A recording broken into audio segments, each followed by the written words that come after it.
قرآن کریم چونکہ سرور کائنات حضرت محمد صلی اللہ علیہ وسلم پر وحی کے ذریعے نازل کیا گیا، اس لیے سب سے پہلے وحی کے بارے میں کچھ باتیں جان لینا ضروری ہیں جن کا ہمیں علم ہونا چاہیے۔ سب سے پہلی بات تو یہی ہے کہ وحی کی ضرورت کیا ہے انسان کی زندگی میں، کیوں اللہ تعالیٰ اپنے نبیوں پر وحی نازل فرماتا ہے۔ اس کا جواب یہ ہے کہ ہر مسلمان جانتا ہے کہ اللہ تعالیٰ نے انسان کو اس دنیا میں آزمائش کے لیے بھیجا ہے اور اس کے ذمے کچھ ذمہ داریاں ڈالی ہیں،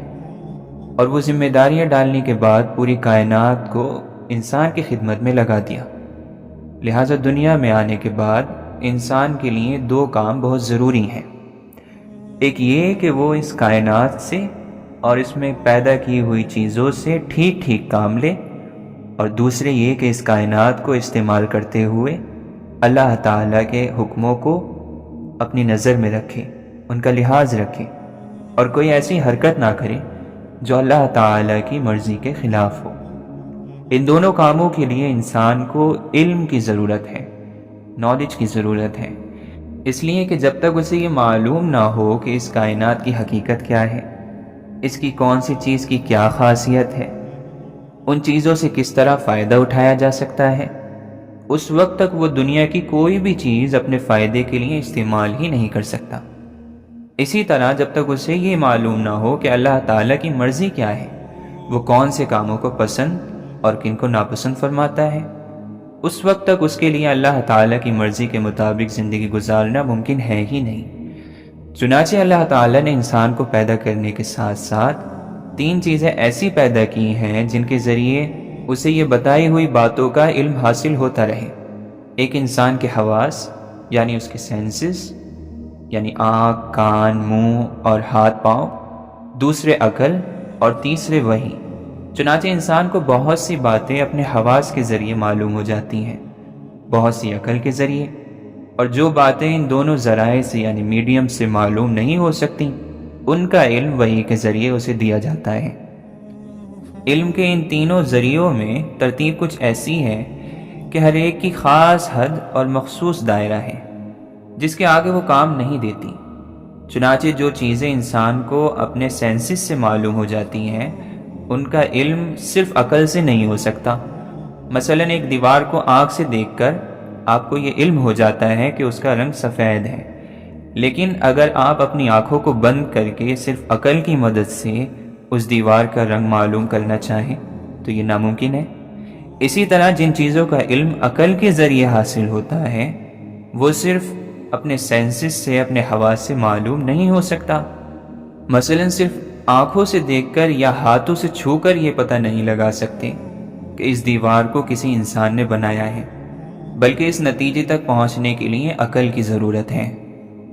اس لیے جہاں تک ہمارے یہ پانچوں سینسز کام دیتے ہیں وہاں تک عقل کوئی رہنمائی نہیں کرتی، اور جہاں یہ ہمارے 5 سینسز جواب دے دیتے ہیں وہیں سے عقل کا کام شروع ہوتا ہے۔ لیکن اس عقل کی بھی ایک حد ہے، یہ بھی ایک محدود حد تک آپ کی رہنمائی کر سکتی ہیں، یہ بھی ایک جگہ جا کر رک جاتی ہیں، اور بہت سی باتیں ایسی ہیں جن کا علم نہ ہمارے سینسز کے ذریعے حاصل ہو سکتا ہے اور نہ عقل کے ذریعے۔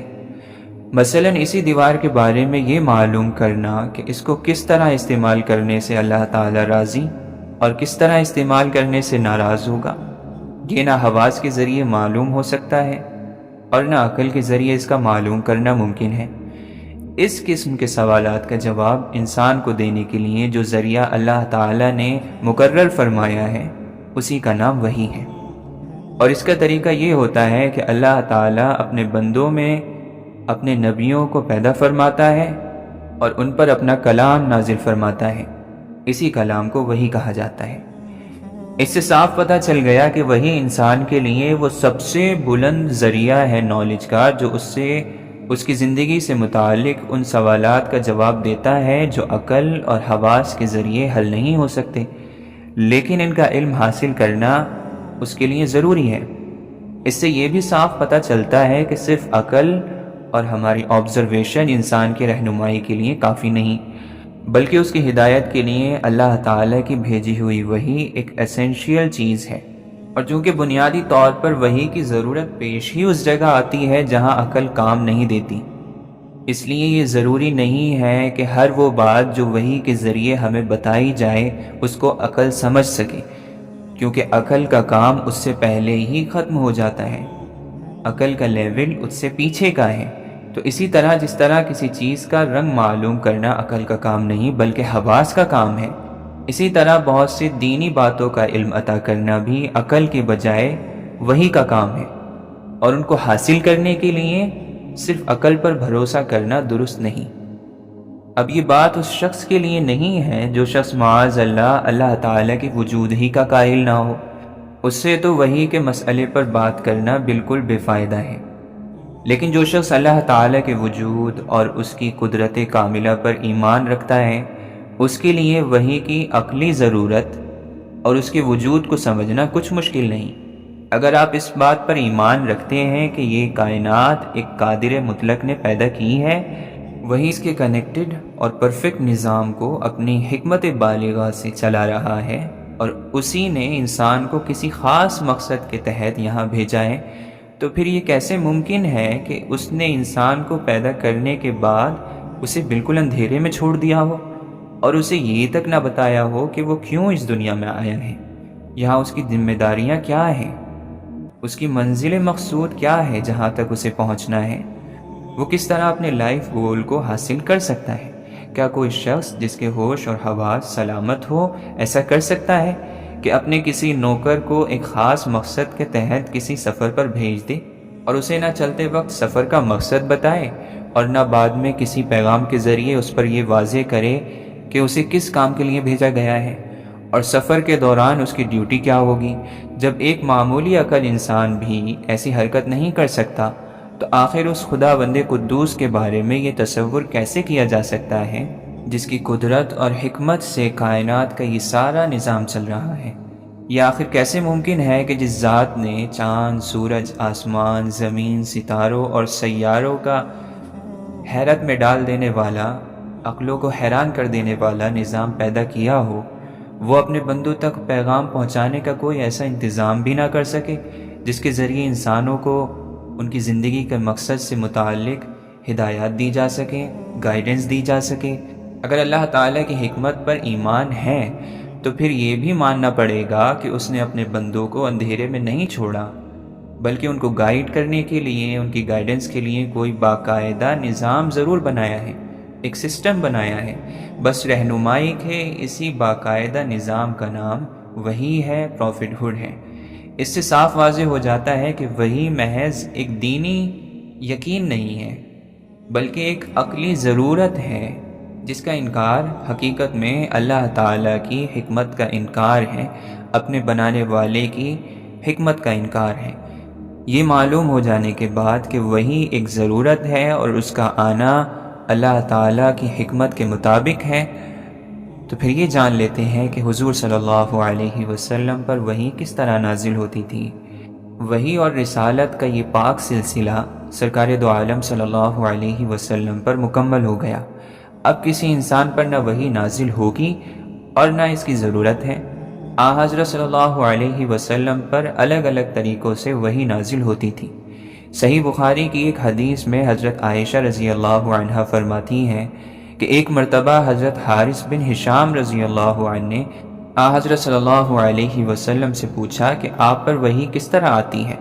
تو حضرت صلی اللہ علیہ وسلم نے فرمایا کہ کبھی تو مجھے گھنٹی کی سی آواز سنائی دیتی ہے اور وحی کی یہ صورت میرے لیے سب سے زیادہ سخت ہوتی ہے، پھر جب یہ سلسلہ ختم ہوتا ہے تو جو کچھ اس آواز نے کہا ہوتا ہے مجھے یاد ہو چکا ہوتا ہے، اور کبھی فرشتہ میرے سامنے ایک مرد کی صورت میں آ جاتا ہے۔ اس حدیث میں آپ صلی اللہ علیہ وسلم نے وحی کی آواز کو گھنٹیوں کی آواز سے ملا دیا۔ جب اس طریقے سے آپ صلی اللہ علیہ وسلم پر وحی نازل ہوتی تو آپ صلی اللہ علیہ وسلم پر بہت زیادہ بوجھ پڑتا تھا۔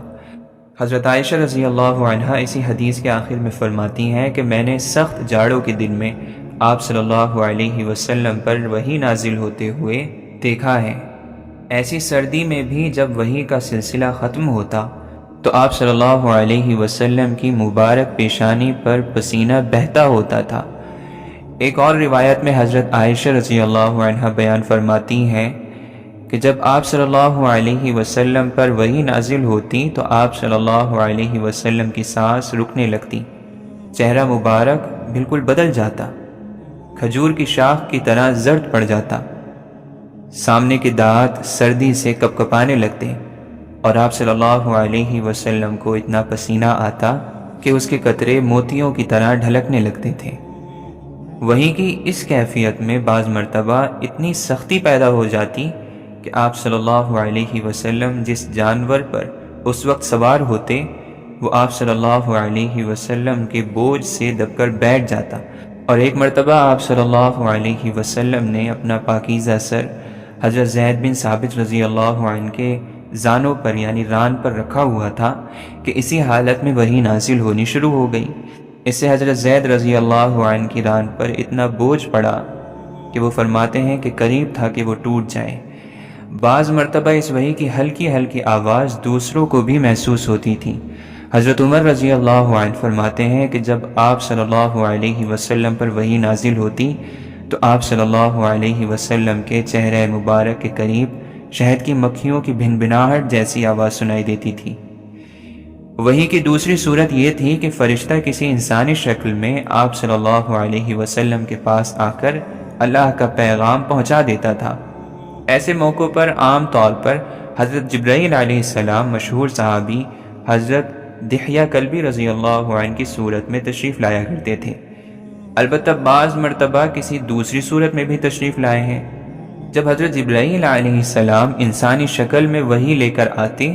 تو وحی کے نازل ہونے کی یہ صورت حضرت صلی اللہ علیہ وسلم کے لیے سب سے زیادہ آسان ہوتی تھی۔ وحی کی تیسری صورت یہ تھی کہ حضرت جبرائیل علیہ السلام کسی انسان کی شکل اختیار کیے بغیر اپنی اصل صورت میں دکھائی دیتے تھے، لیکن ایسا آپ صلی اللہ علیہ وسلم کی تمام عمر میں صرف 3 مرتبہ ہوا ہے۔ ایک مرتبہ اس وقت جب آپ صلی اللہ علیہ وسلم نے خود حضرت جبرائیل علیہ السلام کو ان کی اصل شکل میں دیکھنے کی خواہش ظاہر فرمائی تھی، دوسری مرتبہ معراج میں، اور تیسری مرتبہ نبوت کے بالکل ابتدائی زمانے میں مکہ مکرمہ کے مقام اجیاد پر۔ پہلے 2 واقعات تو صحیح سند سے ثابت ہیں، البتہ یہ آخری واقعہ سند کے اعتبار سے کمزور ہے۔ چوتھی صورت براہ راست اور بلا واسطہ اللہ تبارک و تعالی سے ہم کلامی کی ہے۔ یہ شرف حضرت صلی اللہ علیہ وسلم کو جاگنے کی حالت میں صرف ایک بار یعنی معراج کے وقت حاصل ہوا۔ وحی کی 5ویں صورت یہ تھی کہ حضرت جبرائیل علیہ السلام کسی بھی صورت میں سامنے آئے بغیر آپ صلی اللہ علیہ وسلم کے دل مبارک میں کوئی بات ڈال دیتے تھے۔ قرآن کریم کی سب سے پہلی آیت جو نازل ہوئی صحیح قول کے مطابق یہ ہے کہ حضرت صلی اللہ علیہ وسلم پر قرآن کریم کی سب سے پہلی جو آیتیں اتری وہ سورہ علق کی شروعات کی آیات ہیں۔ صحیح بخاری میں حضرت عائشہ رضی اللہ عنہا اس کا واقعہ یہ بیان فرماتی ہیں کہ حضرت صلی اللہ علیہ وسلم پر وحی کے نزول کی ابتدا سچے خوابوں سے ہوئی تھی۔ اس کے بعد آپ صلی اللہ علیہ وسلم کو تنہائی میں عبادت کرنے کا شوق پیدا ہوا، اور اس دوران آپ صلی اللہ علیہ وسلم غار حرا میں کئی راتیں گزارتے اور عبادت میں لگے رہتے تھے، یہاں تک کہ ایک دن اسی غار میں آپ صلی اللہ علیہ وسلم کے پاس اللہ تعالیٰ کی طرف سے فرشتہ آیا اور اس نے سب سے پہلی آیت یہ کہی کہ اقرا یعنی پڑھو۔ حضور صلی اللہ علیہ وسلم نے فرمایا میں پڑھا ہوا نہیں ہوں۔ اس کے بعد خود حضور صلی اللہ علیہ وسلم یہ واقعہ بیان فرماتے ہیں کہ میرے اس جواب پر فرشتے نے مجھے پکڑا اور مجھے اس زور سے دبایا کہ مجھ پر مشقت کی انتہا ہو گئی، پھر اس نے مجھے چھوڑ دیا اور دوبارہ کہا کہ اقرا۔ میں نے جواب دیا کہ میں پڑھا ہوا نہیں ہوں۔ فرشتے نے مجھے پھر پکڑا اور پھر دوبارہ اس زور سے کھینچا کہ مجھ پر مشقت کی انتہا ہو گئی، پھر اس نے مجھے چھوڑ دیا، پھر کہا کہ اقرا۔ میں نے جواب دیا کہ میں پڑھا ہوا نہیں ہوں۔ اس پر اس نے مجھے تیسری مرتبہ پکڑا اور بالکل دبا دیا، پھر کہا اقرا بسم ربک الذی خلق خلق الانسان من علق اقرا وربک الاکرم۔ پڑھو اپنے اس پروردگار کے نام سے جس نے پیدا کیا، جس نے انسان کو منجمد خون سے پیدا کیا۔ پڑھو اور تمہارا پروردگار سب سے زیادہ کریم ہے۔ یہ آپ صلی اللہ علیہ وسلم پر نازل ہونے والی پہلی آیات تھی۔ اس کے بعد 3 سال تک وحی کا سلسلہ بند رہا۔ پھر 3 سال کے بعد وہی فرشتہ جو غار حرا میں آیا تھا آپ صلی اللہ علیہ وسلم کو آسمان اور زمین کے درمیان دکھائی دیا، اور اس نے سورہ مدثر کی آیات آپ صلی اللہ علیہ وسلم کو سنائی۔ اس کے بعد وحی کا سلسلہ مسلسل جاری ہو گیا۔ اب آپ نے دیکھا ہوگا کہ قرآن کریم کی صورتوں کے عنوان میں کہ کسی صورت کے مکی اور کسی صورت کے ساتھ مدنی لکھا ہوتا ہے۔ اس کا صحیح مفہوم سمجھ لینا ضروری ہے۔ مفسرین کے نزدیک مکی آیت کا مطلب وہ آیت ہے جو آپ صلی اللہ علیہ وسلم کے ہجرت کے مقصد سے مدینہ طیبہ پہنچنے سے پہلے نازل ہوئی، اور مدنی آیت کا مفہوم یہ ہے کہ وہ آپ صلی اللہ علیہ وسلم کے مدینہ پہنچنے کے بعد نازل ہوئی، یعنی ہجرت کے بعد۔ یہ بات تو معلوم ہو چکی ہے کہ حضرت صلی اللہ علیہ وسلم پر قرآن کریم ایک ہی مرتبہ میں نازل نہیں ہوا، بلکہ تھوڑا تھوڑا کر کے تقریباً 23 سال میں اتارا گیا ہے۔ بعض مرتبہ حضرت جبرائیل علیہ السلام ایک چھوٹی سی آیت بلکہ آیت کا کوئی ایک جز لے کر بھی تشریف لے آتے، اور بعض مرتبہ کئی آیتیں ایک وقت میں نازل ہو جاتی۔ قرآن کریم کا سب سے چھوٹا حصہ جو مستقلاً نازل ہوا وہ غیر اولی الضرر یہ ہے، جو ایک طویل آیت کا ایک ٹکڑا ہے۔ دوسری طرف پوری سورہ انعام ایک ہی مرتبہ میں نازل ہو گئی۔ قرآن کریم کو ایک ہی بار میں کیوں نازل نہیں کیا گیا، اور تھوڑا تھوڑا کر کے کیوں نازل کیا گیا؟ یہ سوال خود مشرکین عرب نے حضرت صلی اللہ علیہ وسلم سے کیا تھا۔ اللہ تعالی نے اس سوال کا جواب خود ان کے الفاظ میں دیا ہے۔ وقال الذين كفروا لولا نزل عليه القرآن جملة واحدة كذلك لنثبت به فؤادك ورتلناه ترتيلا ولا يأتونك بمثل إلا جئناك بالحق وأحسن تفسيرا، جس کا ترجمہ یہ ہے کہ کافروں نے کہا کہ آپ پر قرآن ایک ہی دفعہ کیوں نازل نہیں کیا گیا؟ اسی طرح ہم نے قرآن کو تھوڑا تھوڑا کر اتارا تاکہ ہم آپ صلی اللہ علیہ وسلم کے دل کو مطمئن کر دیں، اور ہم نے اس کو رفتہ رفتہ پڑھا ہے، اور وہ کوئی بات آپ کے پاس نہیں لائیں گے مگر ہم آپ صلی اللہ علیہ وسلم کے پاس حق لائیں گے اور اس کی عمدہ تفسیر پیش کریں گے۔ امام رازی رحمۃ اللہ علیہ نے اس آیت کی تفسیر میں قرآن کریم کے تھوڑا تھوڑا ہو کر نازل کرنے کی جو حکمت بیان فرمائی ہیں وہ کچھ اس طرح ہیں۔ آپ فرماتے ہیں کہ اگر پورا قرآن ایک دفعہ نازل ہو جاتا تو تمام احکام کی پابندی فوراً لازم ہو جاتی، اور یہ اس حکمت سے بھرے ہوئے نزول کے طریقے کے خلاف ہوتا جس کا آپ صلی اللہ علیہ وسلم کی شریعت میں لحاظ رکھا گیا ہے۔ دوسری وجہ یہ ہے کہ حضرت صلی اللہ علیہ وسلم کو اپنی قوم کی طرف سے ہر روز نئی تکلیفیں برداشت کرنی پڑتی تھیں۔ جبرائیل علیہ السلام کا بار بار قرآن کریم لے کر آنا ان تکلیفوں کے مقابلے کو آسان بنا دیتا تھا، اور آپ صلی اللہ علیہ وسلم کے دل کی طاقت کا سبب بنتا تھا۔ تیسری وجہ یہ بتاتے ہیں کہ قرآن کریم کا ایک بڑا حصہ لوگوں کے سوالات کے جواب اور مختلف واقعات سے متعلق ہے، اس لیے ان آیتوں کا نزول اس وقت ہی مناسب تھا جس وقت وہ سوال پیدا ہوتے تھے یا وہ واقعات پیش آتے تھے۔ اس سے مسلمانوں کی بصیرت بڑھتی تھی، ان کا ویژن کلیئر ہوتا تھا، اور قرآن کریم کی غیبی خبریں بیان کرنے سے اس کی حقانیت اور اس کا سچ ہونا، حق ہونا زیادہ سامنے آتا تھا۔ قرآن کریم کی آیتیں 2 قسم کی ہیں۔ ایک تو وہ آیتیں ہیں جو اللہ تعالیٰ نے خود سے نازل فرمائیں، کوئی خاص واقعہ یا کسی کا کوئی سوال وغیرہ ان کے نزول کا سبب نہیں بنا۔ دوسری آیات ایسی ہیں کہ جن کا نزول کسی خاص واقعے کی وجہ سے یا کسی سوال کے جواب میں ہوا، جسے ان آیتوں کا پس منظر کہنا چاہیے۔ یہ پس منظر مفسرین کی اصطلاح میں سبب نزول کہلاتا ہے یا شان نزول کہلاتا ہے۔ مثلا سورہ بقرہ کی آیت لا تنکحوا المشرکات حتی یؤمن ولأمۃ مؤمنۃ خیر من مشرکۃ ولو اعجبتکم، مشرک عورتوں سے نکاح نہ کرو جب تک کہ وہ ایمان نہ لے آئیں، اور بلا شبہ ایک مومن کنیز ایک مشرکہ سے بہتر ہے، خواہ مشرکہ تمہیں پسند ہو۔ یہ آیت ایک خاص واقعے میں نازل ہوئی تھی۔ جاہلیت کے زمانے میں حضرت مرثد بن ابی مرثد رضی اللہ عنہ کے عناق نامی ایک عورت سے تعلقات تھے۔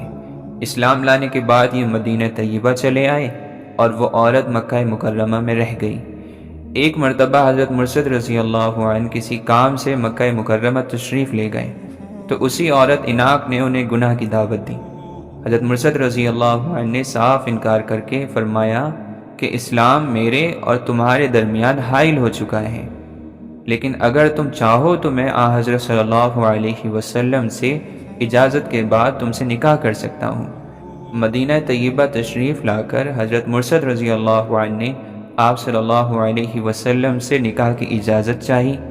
اور اپنی پسندیدگی کا اظہار کیا۔ اس پر یہ آیت نازل ہوئی، اور اس آیت میں مشرک عورتوں سے نکاح کرنے کو منع کر دیا گیا۔ تو یہ واقعہ اس آیت کا شان نزول کہلائے گا یا سبب نزول کہلائے گا۔ قرآن کریم کی تفسیر میں شان نزول نہایت اہمیت رکھتی ہے۔ بہت سی آیتوں کا مفہوم اس وقت تک صحیح طور سے سمجھ میں نہیں آ سکتا جب تک ان کا نزول سمجھ میں نہ آئے۔ قرآن کریم چونکہ ایک ہی دفعہ پورے کا پورا نازل نہیں ہوا، بلکہ اس کی الگ الگ آیات ضرورت اور حالات کے مطابق نازل ہوتی جا رہی تھیں، اس لیے آپ صلی اللہ علیہ وسلم کے رسالت کے زمانے میں یہ ممکن نہیں تھا کہ شروع ہی سے اسے ایک کتاب کی شکل میں لکھ کر محفوظ کر لیا جائے۔ چنانچہ ابتدائی اسلام میں قرآن کریم کی حفاظت کے لیے سب سے زیادہ زور حافظے پر دیا گیا، اسے یاد کرنے پر۔ شروع میں جب وحی نازل ہوتی تو آپ صلی اللہ علیہ وسلم اس کے الفاظ کو اسی وقت دہرانے لگتے تھے تاکہ وہ اچھی طرح یاد ہو جائیں۔ اس پر سورہ قیامہ کی آیات میں اللہ تعالی نے آپ صلی اللہ علیہ وسلم کو ہدایت فرمائی کہ قرآن کریم کو یاد رکھنے کے لیے آپ صلی اللہ علیہ وسلم کو وحی نازل ہوتے وقت جلدی الفاظ دہرانے کی ضرورت نہیں۔ اللہ تعالیٰ خود آپ میں ایسا حافظہ پیدا فرما دیں گے کہ ایک مرتبہ نازل ہوئی وحی آپ صلی اللہ علیہ وسلم کو ہمیشہ کے لیے یاد رہے گی اور پھر آپ اسے نہیں بھولیں گے۔ چنانچہ یہی ہوا کہ ادھر آپ پر آیات قرآنی نازل ہوتی اور ادھر وہ آپ صلی اللہ علیہ وسلم کو یاد ہو جاتی۔ اس طرح سرکار دو عالم صلی اللہ علیہ وسلم کا سینہ مبارک قرآن کریم کے لیے سب سے محفوظ جگہ بن گئی، جس میں کسی ادنی غلطی یا ترمیم یا تغیر کا امکان ہی نہیں تھا، کوئی چانس ہی نہیں تھا۔ پھر آپ مزید احتیاط کے طور پر ہر سال رمضان کے مہینے میں حضرت جبرائیل علیہ السلام کو قرآن سنایا کرتے تھے، اور جس سال آپ صلی اللہ علیہ وسلم اس دنیا سے گئے، اس سال آپ صلی اللہ علیہ وسلم نے 2 مرتبہ حضرت جبرائیل علیہ السلام کے ساتھ دور کیا۔ پھر آپ صلی اللہ علیہ وسلم صحابہ کرام رضی اللہ عنہم اجمعین کو قرآن کریم کے معنی کی تعلیم ہی نہیں دیتے تھے، بلکہ انہیں اس کے الفاظ بھی یاد کراتے تھے، اور خود صحابہ کرام رضی اللہ عنہم اجمعین کو قرآن کریم سیکھنے اور اسے یاد رکھنے کا اتنا شوق تھا کہ ہر شخص اس معاملے میں دوسرے سے آگے بڑھنے کی فکر میں رہتا تھا۔ بعض عورتوں نے اپنے شوہروں سے سوائے اس کے کہ کوئی مہر طلب نہیں کیا کہ وہ انہیں قرآن کریم کی تعلیم دیں گے۔ سینکڑوں صحابہ کرام نے اپنے آپ کو ہر غم سے آزاد کر کے اپنی زندگی اسی کام کے لیے وقف کر دی تھی۔ وہ قرآن کریم کو نہ صرف یاد کرتے تھے بلکہ راتوں کو نماز میں اسے دہراتے رہتے تھے۔ حضرت عبادہ بن صامت رضی اللہ عنہ فرماتے ہیں کہ جب کوئی شخص ہجرت کر کے مکہ مکرمہ سے مدینہ طیبہ آتا تو آپ صلی اللہ علیہ وسلم اسے ہم انصاریوں میں سے کسی کے حوالے فرما دیتے تاکہ وہ اسے قرآن سکھائے، اور مسجد نبوی صلی اللہ علیہ وسلم میں قرآن کریم سیکھنے سکھانے والوں کی آوازوں کا اتنا شور ہونے لگا کہ رسول اللہ صلی اللہ علیہ وسلم کو یہ تاکید فرمانی پڑی کہ اپنی آوازیں پست کرو تاکہ کوئی غلطی پیش نہ آئے۔ چنانچہ تھوڑی ہی مدت میں صحابہ کرام رضی اللہ عنہم اجمعین کی ایک ایسی بڑی جماعت تیار ہو گئی جسے قرآن کریم بہت اچھے سے حفظ تھا۔ اس جماعت میں خلفائے راشدین کے علاوہ حضرت طلحہ رضی اللہ عنہ، حضرت سعد، حضرت ابن مسعود، حضرت حذیفہ بن یمان، حضرت سالم مولا ابی حذیفہ، حضرت ابو ہریرہ، حضرت عبداللہ بن عمر، حضرت عبداللہ بن عباس، حضرت عمرو بن عاص، حضرت عبداللہ بن عمرو، حضرت معاویہ، حضرت عبداللہ بن زبیر، حضرت عبداللہ بن سائب، حضرت عائشہ، حضرت حفصہ، حضرت ام سلمہ رضی اللہ عنہم اجمعین وغیرہ خاص طور پر قابل ذکر ہیں۔ ابتدائی اسلام میں زیادہ زور قرآن کے حفظ پر ہی دیا گیا، اور اس وقت کے حالات میں یہی طریقہ زیادہ محفوظ اور قابل اعتماد تھا، اس لیے کہ اس زمانے میں لکھنے پڑھنے والوں کی تعداد بہت کم تھی۔ کتابیں پبلش کرنے کے لیے کوئی ذرائع موجود نہ تھے، اس لیے اگر صرف لکھنے پر اعتماد کیا جاتا تو نہ قرآن کریم کی وسیع پیمانے پر اشاعت ہو سکتی اور نہ اس کی قابل اعتماد حفاظت۔ اس کے بجائے اللہ تعالی نے عرب والوں کو حافظے کی ایسی طاقت عطا فرما دی تھی کہ ایک ایک شخص ہزاروں اشعار کا حافظ ہوتا تھا، اور معمولی دیہاتوں کو اپنے اور اپنے خاندان ہی کے نہیں، ان کے گھوڑوں تک کے نسب نامے یاد ہوتے تھے۔ اس لیے قرآن کریم کی حفاظت میں اسی قوت حافظہ سے کام لیا گیا، اور اسی کے ذریعے قرآن کریم کی آیات اور صورتیں عرب کے گوشے گوشے میں پہنچ گئیں۔ قرآن کریم کو حفظ کرانے کے علاوہ حضرت صلی اللہ علیہ وسلم نے قرآن کریم کو لکھوانے کا بھی خاص اہتمام فرمایا۔ حضرت زید بن ثابت رضی اللہ عنہ فرماتے ہیں کہ میں آپ صلی اللہ علیہ وسلم کے لیے وحی کے لکھنے کا کام کرتا تھا۔ جب آپ صلی اللہ علیہ وسلم پر وحی نازل ہوتی تو آپ صلی اللہ علیہ وسلم کو سخت گرمی لگتی، اور آپ صلی اللہ علیہ وسلم کے پاک جسم پر پسینے کے قطرے موتیوں کی طرح ڈھلکنے لگتے تھے۔ پھر جب آپ صلی اللہ علیہ وسلم سے یہ کیفیت ختم ہو جاتی تو میں کوئی ہڈی یا اسی جیسا کوئی ٹکڑا لے کر آپ صلی اللہ علیہ وسلم کی خدمت میں حاضر ہوتا۔ آپ لکھواتے رہتے اور میں لکھتا جاتا، یہاں تک کہ جب میں لکھ کر فارغ ہو جاتا تو قرآن کو نقل کرنے کے بوجھ سے مجھے یہ محسوس ہوتا جیسے میری ٹانگ ٹوٹنے والی ہے اور میں کبھی چل نہیں سکوں گا۔ بہرحال جب میں فارغ ہوتا تو آپ صلی اللہ علیہ وسلم فرماتے پڑھو، میں پڑھ کر سناتا۔ اگر اس میں کوئی غلطی ہوتی یا اونچ نیچ ہوتی تو آپ صلی اللہ علیہ وسلم اس کو ٹھیک فرما دیتے اور پھر اسے لوگوں کے سامنے لے آتے۔ حضرت زید بن ثابت رضی اللہ عنہ کے علاوہ اور بھی بہت سے صحابہ وہی لکھنے کے فرائض انجام دیتے تھے، جن میں خلفائے راشدین حضرت ابی بن کعب، حضرت زبیر بن عوام، حضرت معاویہ، حضرت مغیرہ بن شعبہ، حضرت خالد بن ولید، حضرت ثابت بن قیس، حضرت ابان بن سعید وغیرہ خاص طور پر ذکر کے قابل ہیں۔ حضرت عثمان رضی اللہ عنہ فرماتے ہیں کہ حضرت صلی اللہ علیہ وسلم کا معمول یہ تھا کہ جب قرآن کریم کا کوئی حصہ نازل ہوتا تو وہی لکھنے والے کو یہ ہدایت بھی فرما دیتے تھے کہ اسے فلاں صورت میں فلاں آیت کے بعد لکھا جائے۔ اس زمانے میں چونکہ عرب میں کاغذ کم تھا، اس لیے یہ آیات قرآنی زیادہ تر پتھر کی سلوں، چمڑے کے پارچوں، کھجور کی شاخوں، بانس کے ٹکڑوں، درخت کے پتوں اور جانوروں کی ہڈیوں پر لکھی جاتی تھی۔ البتہ کبھی کبھی کاغذ کے ٹکڑے بھی استعمال کیے گئے ہیں۔ اس طرح آپ صلی اللہ علیہ وسلم کے زمانے میں قرآن کریم کا ایک نسخہ تو وہ تھا جو حضرت صلی اللہ علیہ وسلم نے اپنی نگرانی میں لکھوایا تھا، اگرچہ وہ مرتب کتاب کی شکل میں نہیں تھا بلکہ الگ الگ پارچوں کی شکل میں تھا۔ اس کے ساتھ ہی بعض صحابہ کرام بھی اپنی یادداشت کے لیے قرآن کی آیتیں اپنے پاس لکھ لیتے تھے، اور یہ سلسلہ اسلام کے شروع کے دور سے ہی جاری تھا۔ چنانچہ حضرت عمر رضی اللہ عنہ کے اسلام لانے سے پہلے ہی ان کی بہن اور بہنوئی نے ایک صحیفے میں قرآن کی آیات لکھی ہوئی کرنا کیوں ضروری ہے، کیونکہ یہی آخری ہدایت ہے، اور یہی وہ چیز ہے جو ہمیں اس زمانے میں جہاں ہر چیز ہمیں کنفیوز کر رہی ہے، ہر چیز ہمیں دوسری طرف لے کر جا رہی ہے، بے چین کر رہی ہے، جبکہ ہمارے پاس ایک رہنمائی اور گائیڈنس موجود ہے جو ہمیں سیدھا راستہ دکھاتی ہے، جس میں اللہ تعالی نے ہمیں یہ بتایا ہے کہ کون سی زندگی بہتر ہے، سب سے بہتر زندگی کا طریقہ ہے۔